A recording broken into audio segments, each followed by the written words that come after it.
নিষিদ্ধ সংগঠন ছাত্রলীগের কেন্দ্রীয় সভাপতি সাদ্দাম হোসেনের বাবা বীর মুক্তিযোদ্ধা আমিনুল হককে রাষ্ট্রীয় সম্মাননা প্রদান শেষে পারিবারিক গোরস্থানে দাফন করা হয়েছে। শুক্রবার বিকাল 4:30টার দিকে আটোয়ারী উপজেলার দক্ষিণ সাতখামার সরকারি প্রাথমিক বিদ্যালয় মাঠে তাকে রাষ্ট্রীয় সম্মাননা প্রদান শেষে খোলাফায়ে রাশেদিন মাদ্রাসা মাঠে তার নামাজ জানাজা অনুষ্ঠিত হয়। এরপরে তাকে দাফন করা হয় পারিবারিক গোরস্থানে।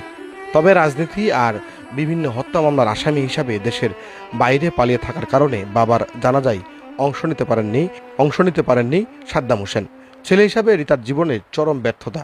বৃহস্পতিবার রাত 2:30টার দিকে পঞ্চগড়ের বোদা উপজেলার সাতখামা এলাকার নিজ বাসভবনে শেষ নিঃশ্বাস ত্যাগ করেন সাদ্দাম হোসেনের বাবা বীর মুক্তিযোদ্ধা আমিনুল হক।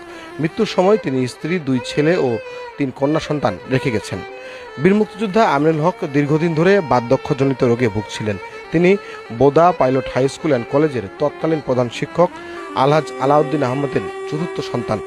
এছাড়াও তিনি জীবদ্দশায় ঠাকুরগাঁ জেলার মুন্সিরহাট হাই স্কুলের ইংরেজি বিভাগের শিক্ষক হিসাবে দায়িত্ব পালন করেন এবং সুনামের সাথে অবসর গ্রহণ করেন।